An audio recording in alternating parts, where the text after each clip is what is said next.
Hi everyone at PAX Online 2020 and welcome to our panel, IGN Global, Postcards from Gaming Cultures Around the World. IGN has editions in nearly 30 regions and in 25 languages all around the world, and each one serves a very different local audience. In this panel, IGN editors from 6 of our global editions will discuss the similarities and the differences in our local gaming communities, the hilarious predicaments that these differences can sometimes land us in, and some of the war stories on how we handle them. So let's introduce everyone on the panel. I'll go first. My name is Daniel Robson. I am the chief editor of IGN Japan, based out here in Tokyo. We launched the Japan site in 2016. We publish in the Japanese language for the local audience, but since there are a lot of big games that come out of Japan, we also sometimes produce content for the global site in English as well. I've got to tell you, the gaming scene is pretty different in Japan than it is in the West, and we certainly had some challenges launching the site, so I'm looking forward to sharing some of those stories with you guys as we go on. Alex, would you like to go next? My name is Alex Simmons, and I'm the UK studio lead for IGN over here in the UK. We started back in 2006, very much as a separate site to the US. We ran our own reviews, we did our own content, but now we are essentially the same site. We collaborate on everything that we do. We started with 2 people, myself and one other, but with 1 laptop, which was tricky. And now there's 6 of us across video and written. And like I say, we do everything that IGN does, from written to video to social, everything. We're a mini IGN on a little island in the middle of Europe. And slightly funnier. Well, you said that, not me. That's the Brit in me is allowed to say that, yeah. Next, shall we go to Andrea? Hi everybody, I'm Andrea from IGN Italy. We launched in 2012. We've been doing video games, like all our staff has been doing video games, magazines and content for the past 25 years or so. I could be defined as a veteran. I act as publishing director for the website, and I think we're one of the oldest by now foreign edition of IGN in foreign languages apart from English, and here we are. Awesome, thank you. Who's next? Danny. Hey everyone, so my name is Danny Lee. I'm from IGN Israel. I'm a chief editor, as you are. Just kidding, as all of us. Basically, we've been launching at 2015. Gaming wasn't, let's say, in the mainstream like it is now, because we saw ourselves coming to this kind of this thing is a huge deal. All of the geek culture, let's say on the West, it's a big deal. But here it was like, nobody was talking about it as a geek, because it was like, okay, it's like you're a dork. It's not cool. But now it's like, but now everybody gaming. So I think a lot of that happened because we managed to put the cultural geek into the mainstream medium. So it's really cool to take part of that. Awesome. And that's it. Barbara. Hi, everyone. It's so good to have you all here with us to talk about IGN on a global scale. My name is Barbara Gutierrez. I am editor-in-chief of IGN Brazil. Well, we launched the website in 2015. This is actually my first year as editor-in-chief, and I am super happy of what we accomplished around here. Our motto is actually doing Brazil to play even more, making Brazil to play even more. So yeah, I think that we are accomplishing this more and more. It's good to be here. Thank you. Cool. And last but not least, Nick. Marhaba everyone, my name is Nick Rego. I am the editor-in-chief for IGN Middle East. We publish IGN in 2 languages, in English and Arabic, and I oversee both teams. It's kind of a challenge running a website in 2 languages, but a lot of the content that we try and do is tailored to our region specifically. So whether it's memes or reviews or interviews with certain game developers, we try and make sure that all of the content we publish has a bit of a local flair, because that makes it more appealing to our audience. And it's been an interesting ride since launching in 2012, but we love it and we wouldn't change it for anything else. Amazing. So that's Nice. your team for the panel today. And I should say, usually at something like E3 or these kind of global events, normally we would all, or even sometimes for PAX, we would all be meeting each other in person and getting a chance to hang out. So it's nice to have this opportunity. I don't know why, for some reason, all the gaming events decided to be online this year for no reason whatsoever, but at least we managed to have an meeting opportunity each other because... Yeah, exactly. We're not letting that overcome us. So let's start with some little snapshots of what gaming is like in each edition's country in your local region. First of all, I'm curious to know what are the main gaming platforms for each of you. If PlayStation is like the biggest in your market, put your hand up, please.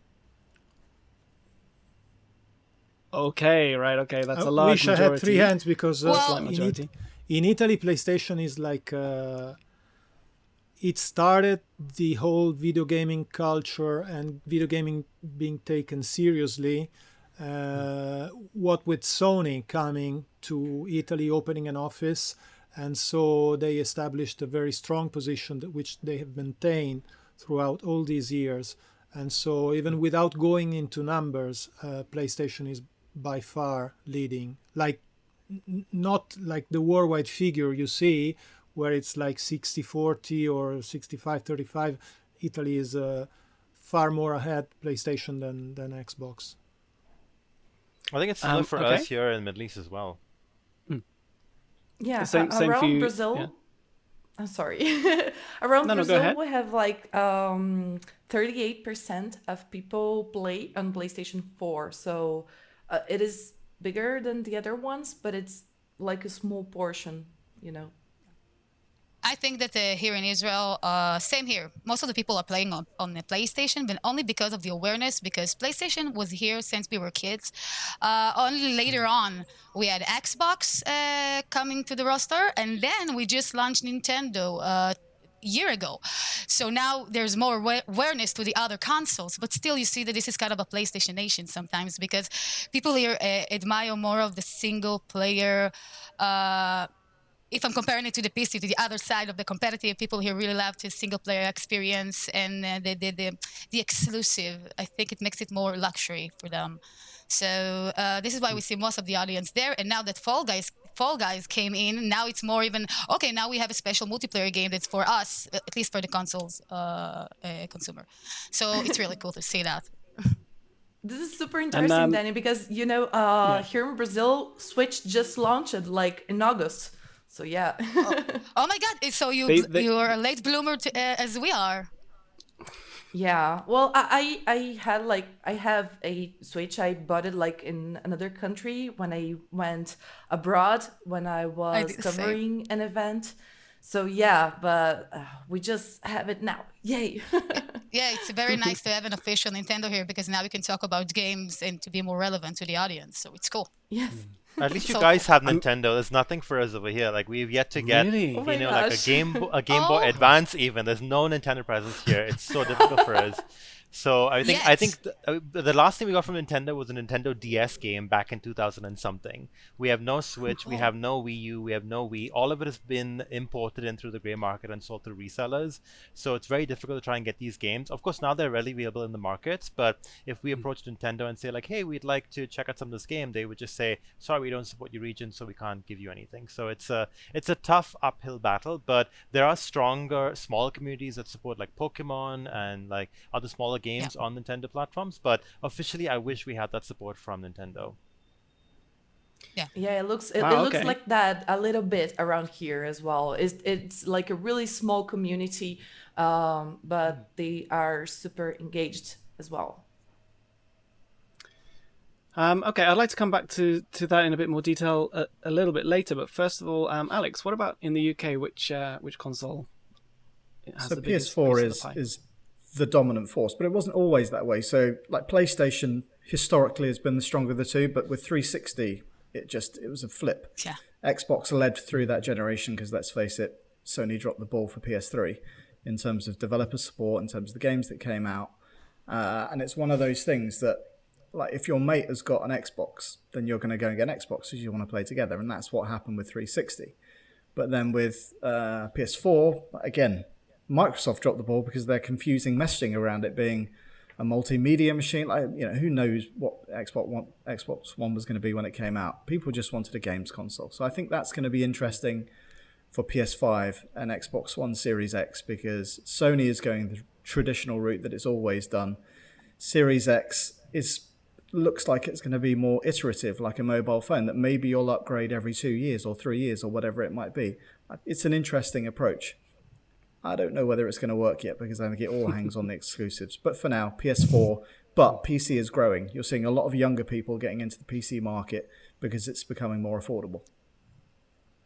Right, definitely. That's a trend here in Japan as well. But for us, I mean, Switch, Nintendo is by far and away, by a comfortable margin, is beating out PS4. Already the Switch Really? has outsold the PS4 in Japan with half the time on the market, yeah. Wow. And it was, the same in previous generations. All the best-selling games.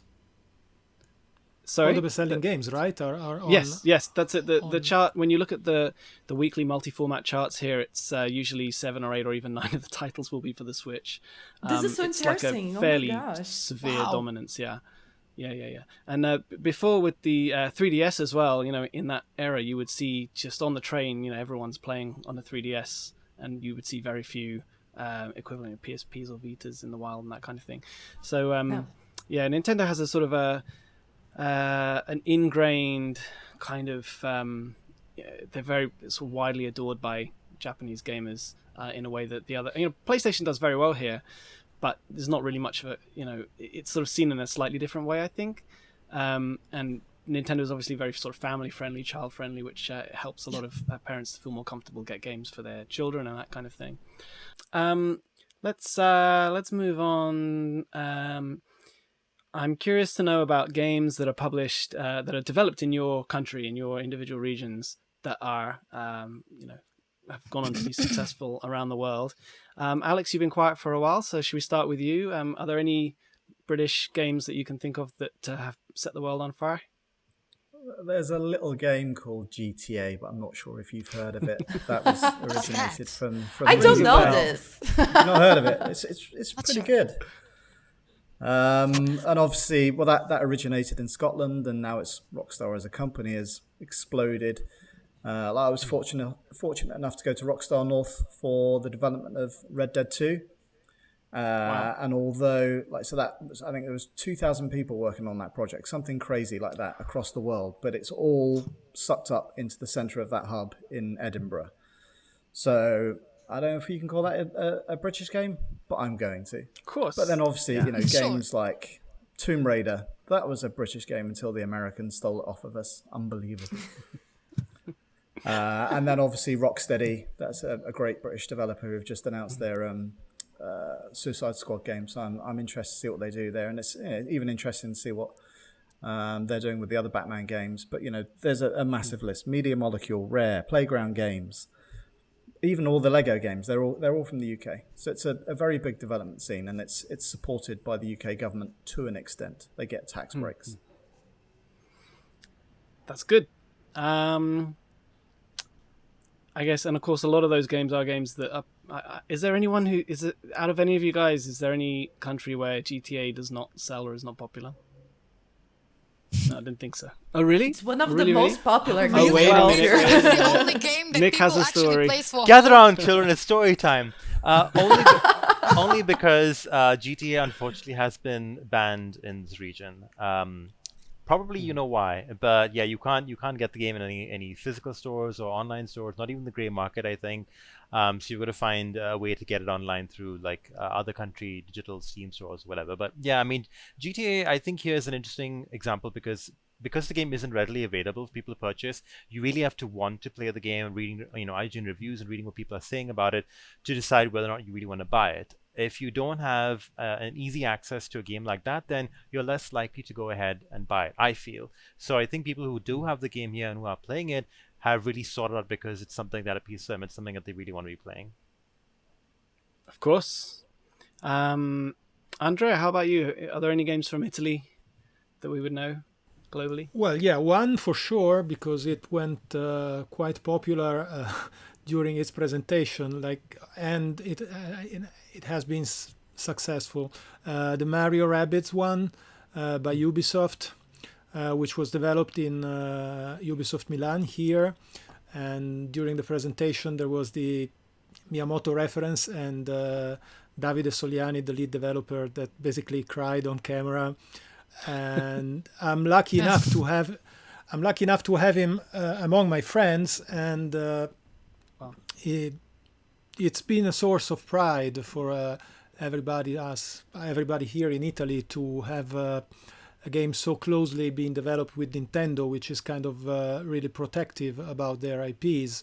And knowing Davide, I know how much love and care and him and all of his team poured into the game, and I think it shows.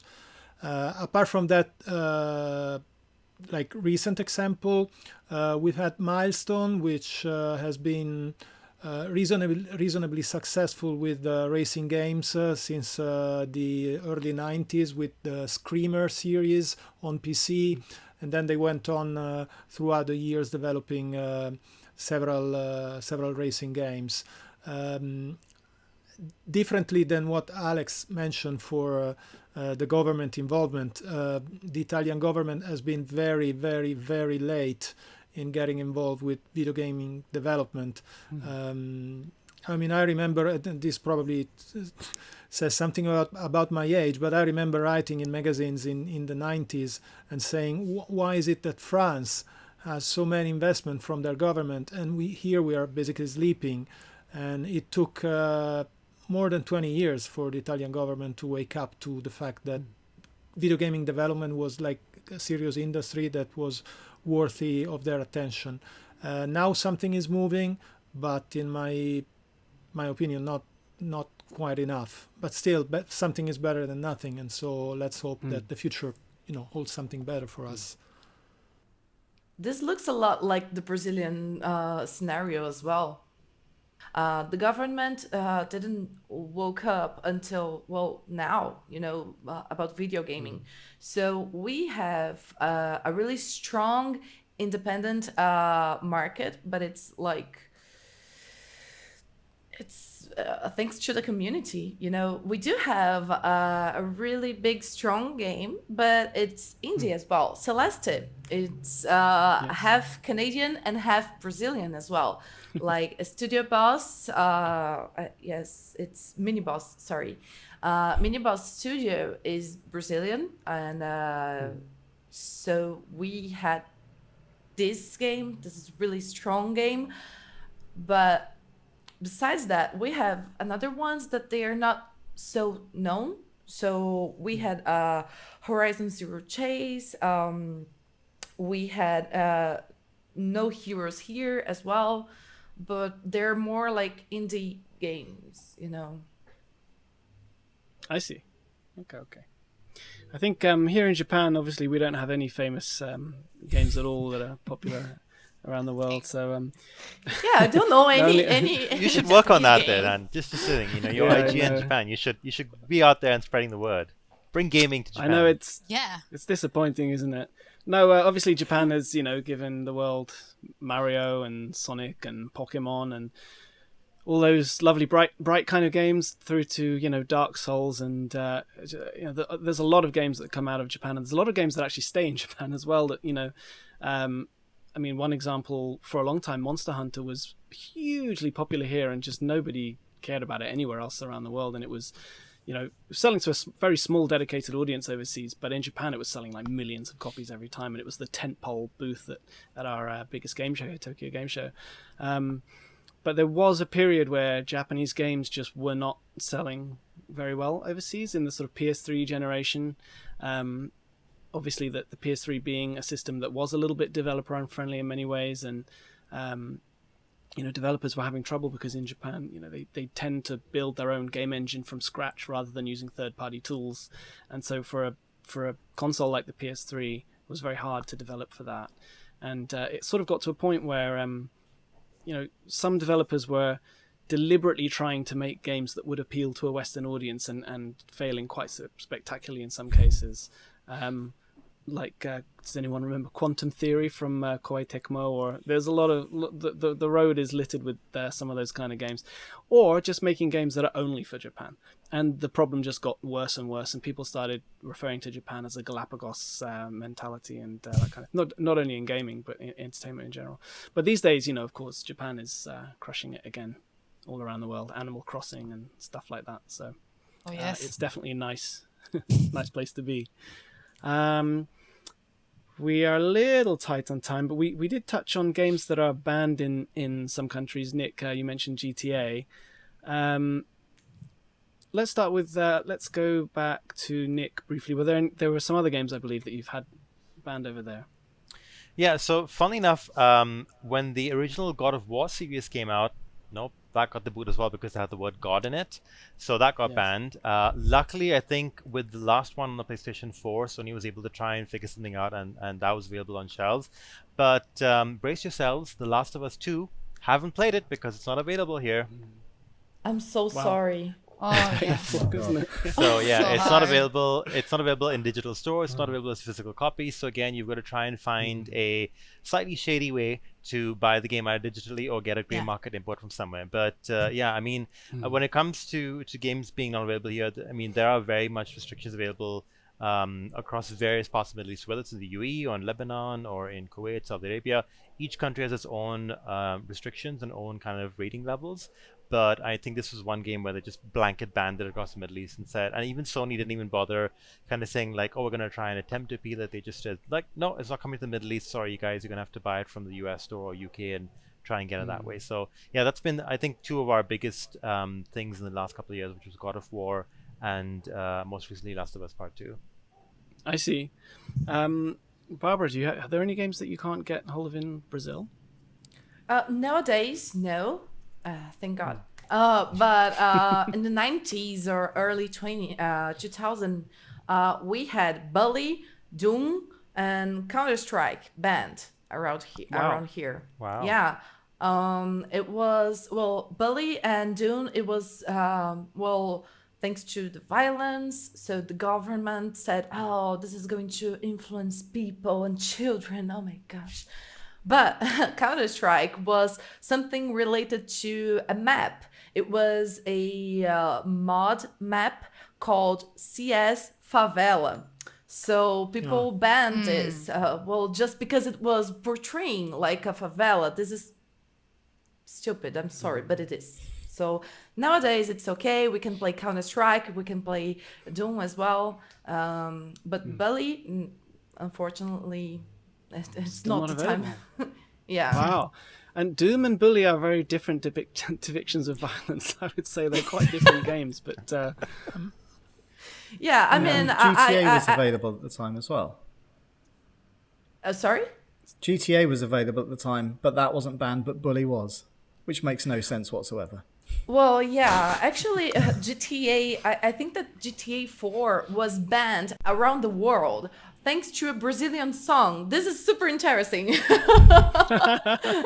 Yeah, like they got a Brazilian song, but without the rights. So it was banned around the whole world, but it was shortly reversed after. Yeah, crazy story. In Italy, we've been playing whatever games came out throughout the history with no problem whatsoever. I'm very happy to report. I'm actually horrified by some. Right, we're all moving to Italy. Come on, guys. Of your Yes, stories, let's go. Like I feel it must be very complicated to work that way. So I'm really happy for Italy to enjoy this kind of freedom, which maybe stems from, as I mentioned before, government don't even paying attention. I don't know, but still, we've been able to play whatever we wanted to. So that's good, I guess.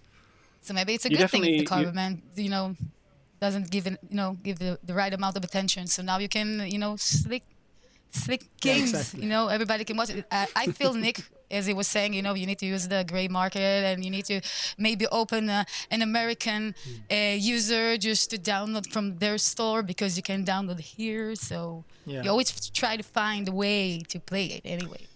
Listen, if you're a true gamer, you will find a way. That's the moral of the story. That's it. Sure, that was easy. I just opened a new account and just downloaded it in the other store. That's all I did. Yeah, Nick, you're not going into details, but you feel like you know them all. I don't know. Oh, yeah. We're not going to discuss it here, but yeah. Okay. I mean, IGN does not support illicit. Of course. No, exactly. No.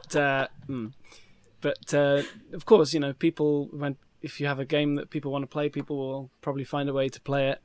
I think now that we've got to know a little bit about everybody's part of the world, I'd like to talk to you about what it's like running an IGN edition where you are. And so I think at the beginning you each mentioned when your site launched, but can you talk a little bit about what it was like launching a global edition of the world's biggest gaming news site in your country? Let's start with, I guess Alex would be the earliest. So should we start with Alex? So the UK was the first edition to launch outside of the US. And like I say, that was in 2006, August 1st, 2006. Burned onto my brain forever. And so we were owned at the time by Fox Interactive. So we shared an office with MySpace. And like I said, there's just two of us, and we were the nerds in the corner, and you had all these cool people with tons of money in the other side of the office, and they went from 20 people up to 250 in the space of a year. And then Facebook came out, and they went straight back down to 0 again, while we were happily doing our thing. It's one of those things that they kind of looked at us and going, all you're doing is playing games all day. But actually what we were doing, we were giving people a reason to come to our website, and MySpace never did that. And that's our motto today, is it's audience first in everything that we do, just to make sure that we are appealing to that audience. And like I say, we did a bunch of UK specific stuff in the early days, but the market has become so globalized now that tastes are so similar between UK and US. Release dates, mostly the same. So we collaborate with the US, and basically what we do is we operate during our time zone, hand over to the US at the end of our day. They work through their day, they hand over to AU, and on and on. AU being the Australia team. That's right, yeah. So you guys have all the time zones covered in English through US, UK, and Australia. We're pretty well covered, yeah. There's a little gap between the end of Australia and UK, which means sometimes somebody gets their knuckles wrapped because we miss a story or we're late, but we're working on it. Very good. I guess in terms of which edition launched next, it would be Andrea, right? Were you there when the site launched? Yes, it's either us or Middle East, I don't know, but I'll start, no problem. And we launched in 2012. Our main... the toughest thing to overcome was that we were kind of late on the market for the Italian market, because back then there were already several established local brands for video game information. So we needed to establish the fact that there was going to be an Italian edition of IGN, because IGN was quite popular among hardcore gamers. They knew the IGN brand. There was a quantifiable amount of traffic going from Italy to IGN.com. But I have to say, overall, people were happy that IGN was coming to Italy. I've been trying. I've been trying to do IGN in Italy since 2007. I remember picking up the phone and straight calling somebody of the bosses of IGN in the US, saying, I would like to do IGN in Italy. I have this curriculum, and I think I am, because I had been publishing director for Future Publishing when they had a Italian company. So it took me 6 years, but at the end I succeeded in bringing IGN in Italy. And most of our staff was included, well-known persons in the video gaming industry. So we did not have problems like establishing ourselves as somebody doing this seriously. But yeah, mainly being late had been problematic. Apart from that, we create most of our content from scratch in Italian and just adapt what we feel it's like exclusive and stuff like that from the English editions. Nick, how about the launch in the Middle East? How did that go?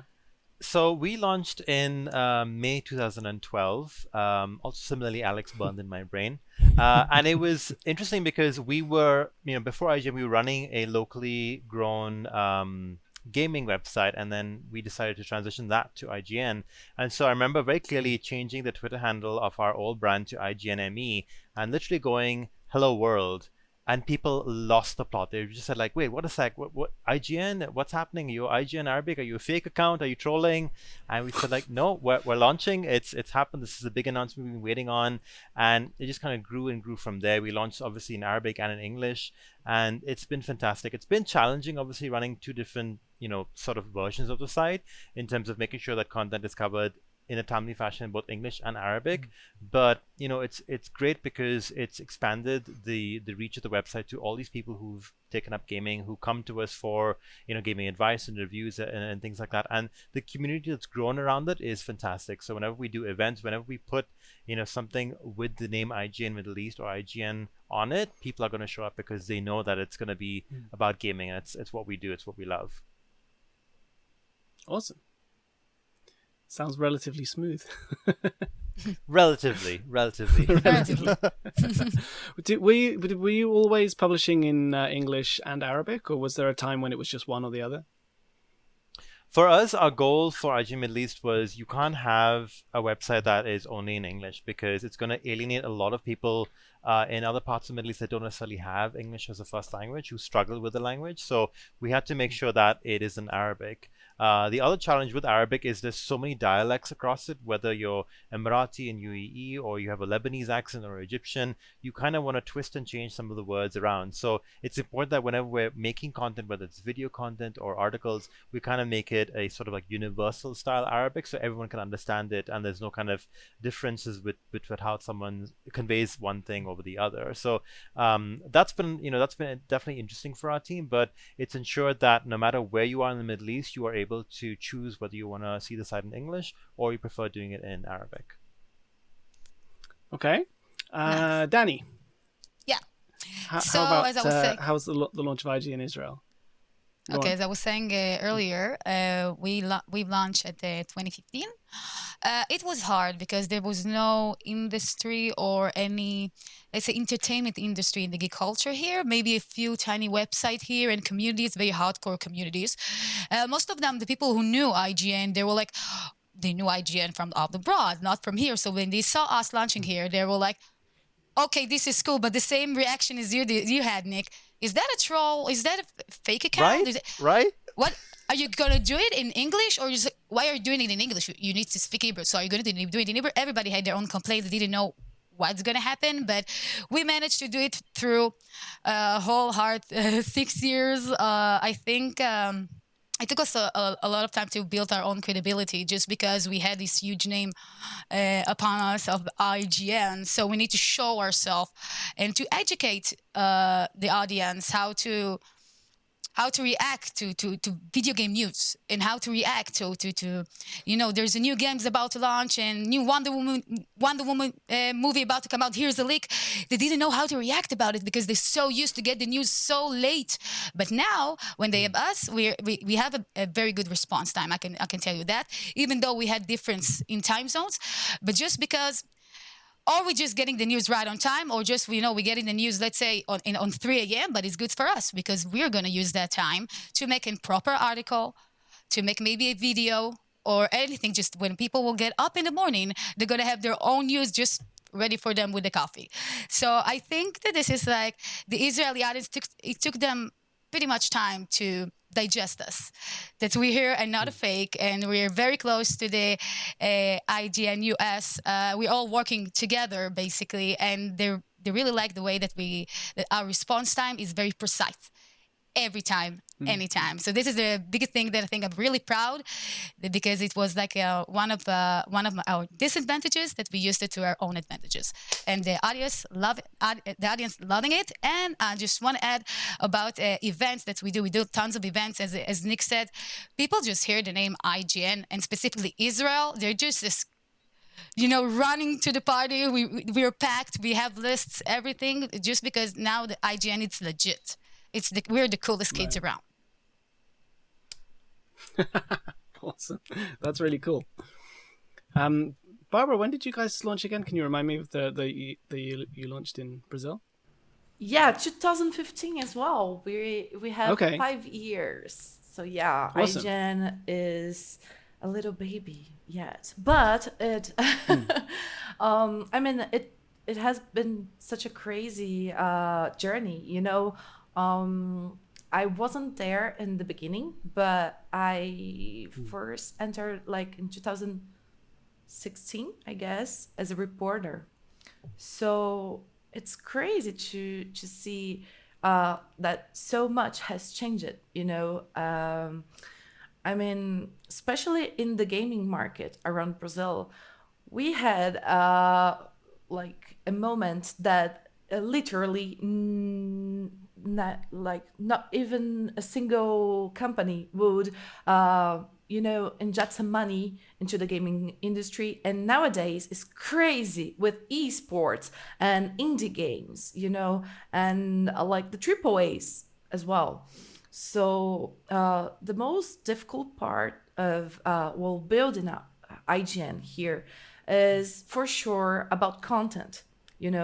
We have a huge gap between like the US developers or Japanese developers, so it's hard for us to get some interviews, to get like really fresh content, because the Brazilian audience is so different from the US audience, from the European audience, from the Japanese audience. So we love memes, that's it. It's funny because, in Tony Hawk 1+2, they're going to launch with a new single about, with a new music.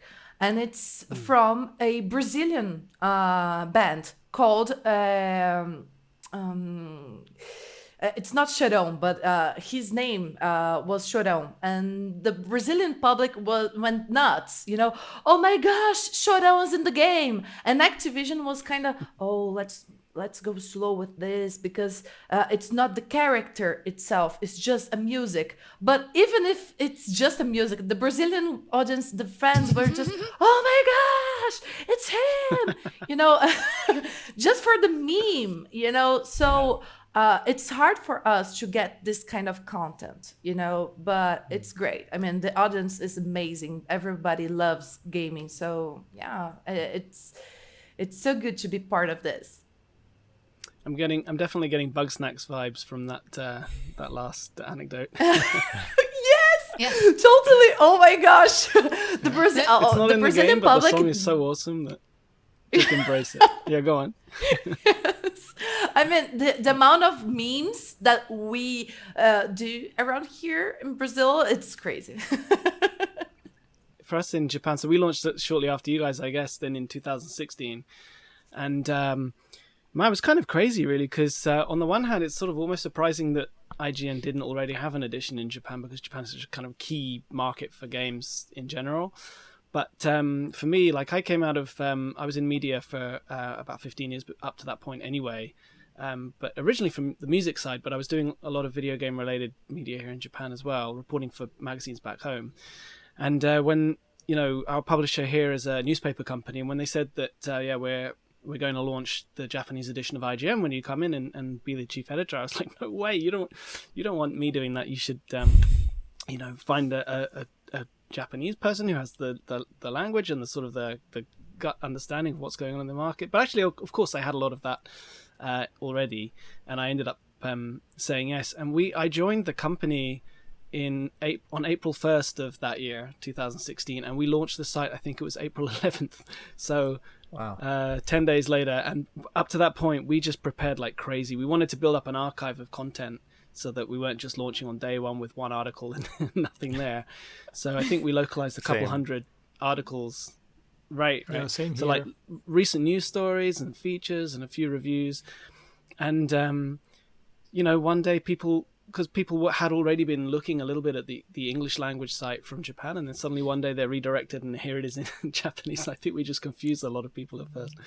But, some of the sort of early barriers for us was, for one thing, Japan has some really, really good, strong game media already that, people know all around the world, and that is very deeply entrenched here in Japan. And it's not like they're rubbish and it's easy to overtake them. They're really, really good media that they have here.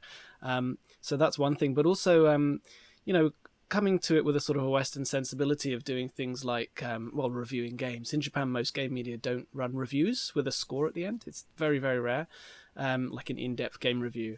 And so getting game publishers to sort of understand what that even means and why they should want us to give judgment on their games, when we might say bad things about it.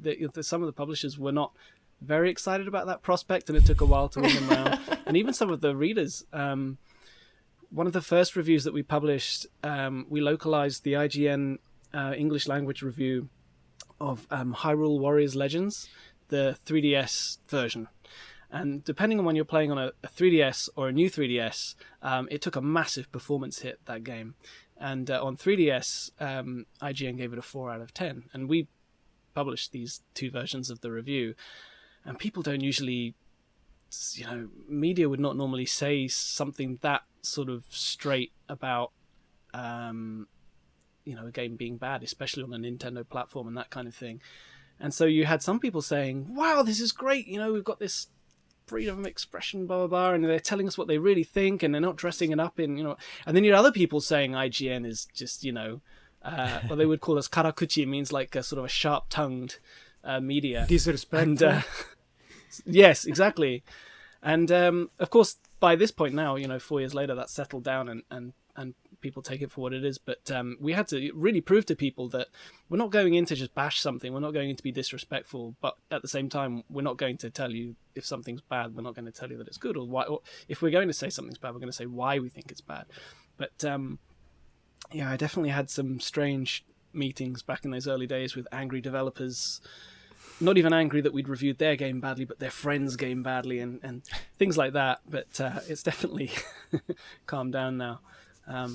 But yeah, the great thing about having a publication like this in Japan is just because there are so many gamers, half the population nearly identifies as a gamer. And we have a huge gaming market and a very deeply ingrained culture for gaming. And so, people just love to have a different kind of media to read, which has served us very, very well. I'm aware that we are almost out of time. So let's go to very, very quickly and briefly. Have you ever had a time when you've reviewed a game and your review score has been different than the score on the global IGN site to the point where your users have noticed or complained? Nick, I see you holding your head in your hands there. Why? Why did you bring the question up? Yeah, so we have a very specific incident that I recall. I mean, there have been a few peppered over the years, but one specifically, one stands out is you've heard of this game called The Last Guardian, which everybody was hyping about Yes. and really looking forward to. So if I recall correctly, IGN US gave it a 7, and our local reviewer gave it a 5.5. Because he basically bluntly said that this game is good, but it's more because the hype around it has risen to this amazing level, but at its core, it's not a very good game. And essentially, we published the review, and the amount of comments that came in that review was like nothing we'd ever seen before in any article ever published since we launched IGN Middle East. So much so that people were spamming our Facebook page and our Twitter and stuff, petitioning to get this guy fired.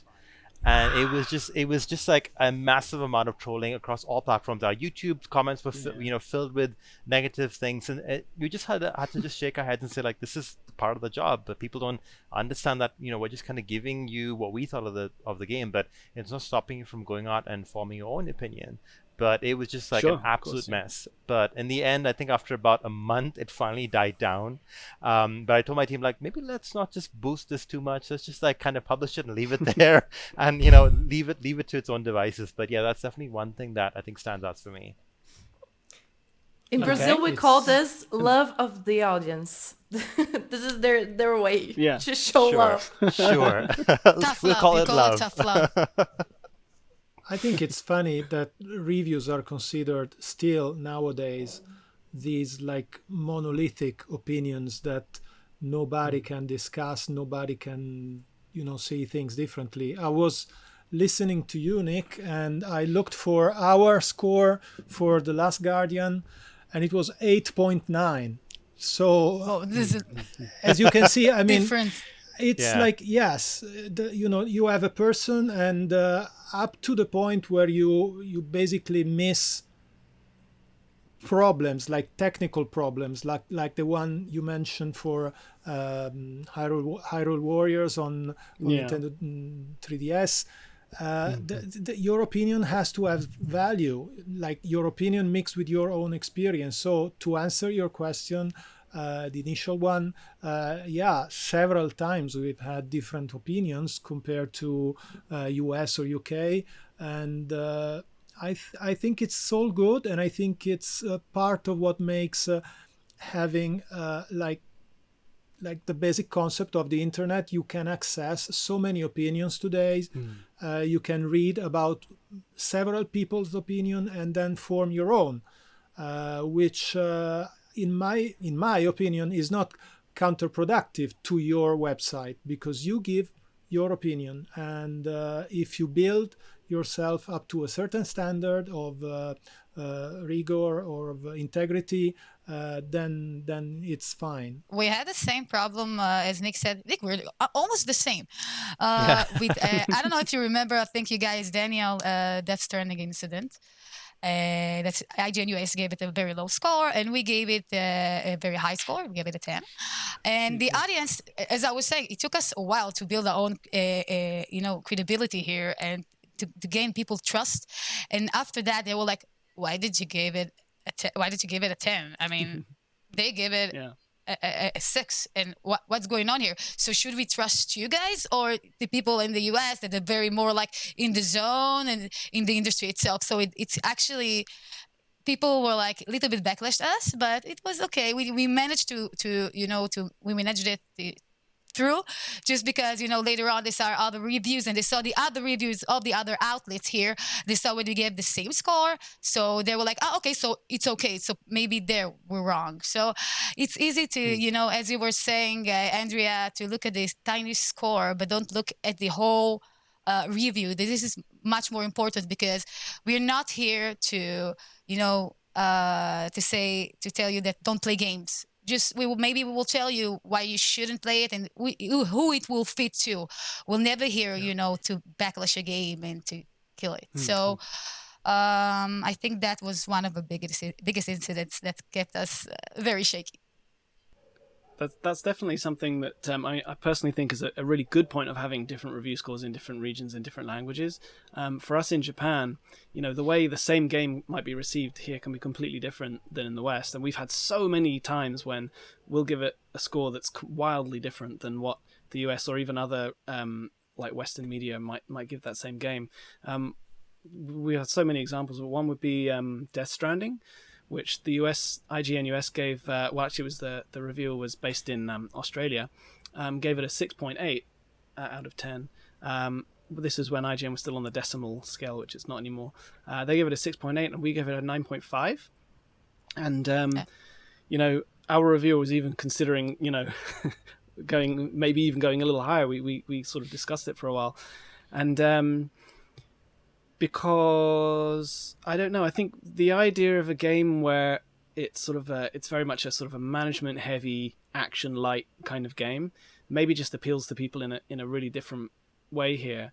For example, games like shooters like Call of Duty and those kind of games, they're popular here, but they took a while to get popular, and it's not sort of deeply ingrained into our culture to have guns and go around shooting. Of course, games where you shoot are popular here, but very, very gritty, realistic, games, and not necessarily.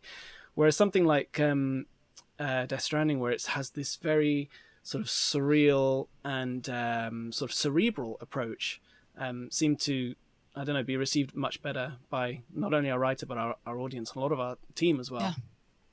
Everyone loved that game here. Yeah, it got to the point where users were like posting on on social media about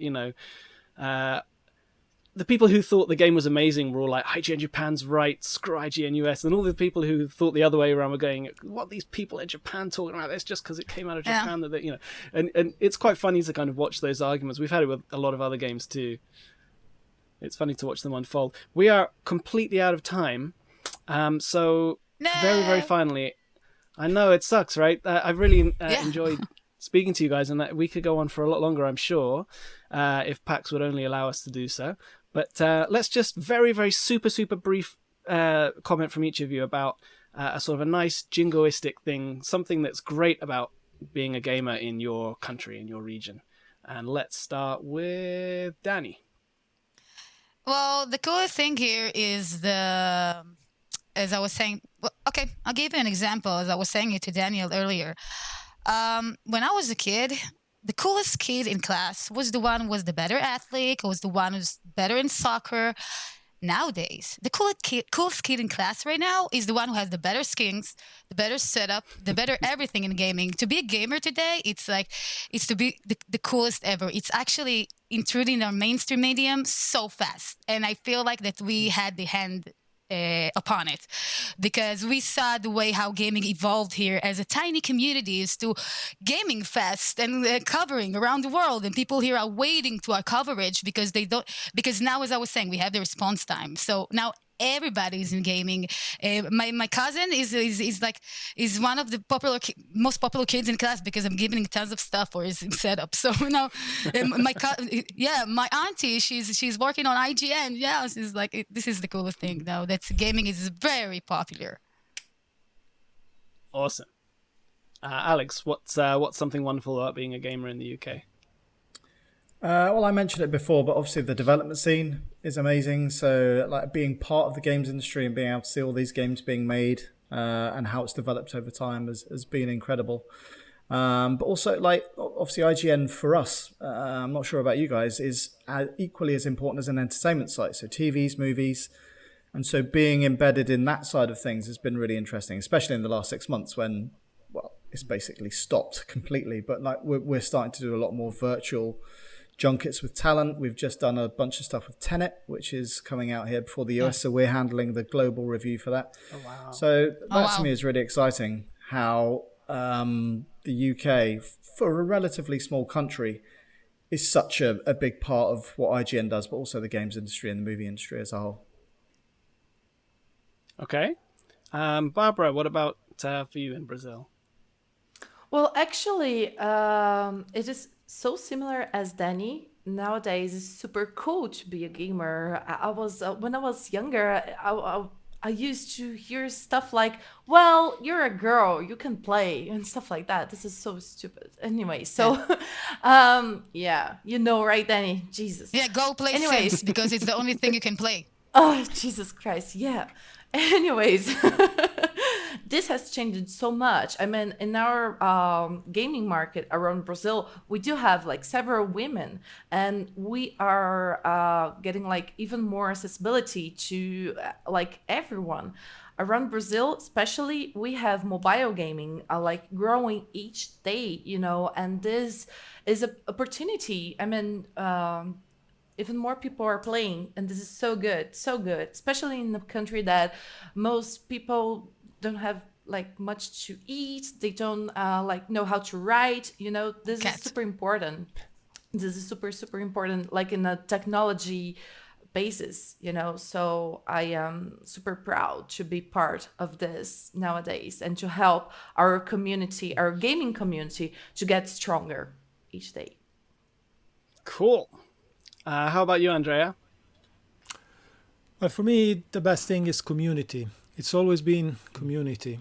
Video gamers starting from a situation kind of similar, I think, worldwide, not just like for Israel or Brazil, where it's just like the time reference changes when video gaming became cool. But we've all been through the geeky, nerdy thing. What are you doing to... I'm doing video games. Oh, right, nice, interesting.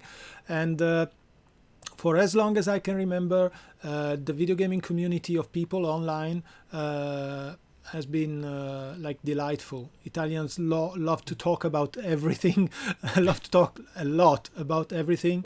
And so, yeah, for me, it's always been very, very nice to be involved with the community. And I think that for gamers, it's important because in the media in the past, like general media, generic media, you had this idea that video gaming made you this like sociopath that did not have any contact with anybody.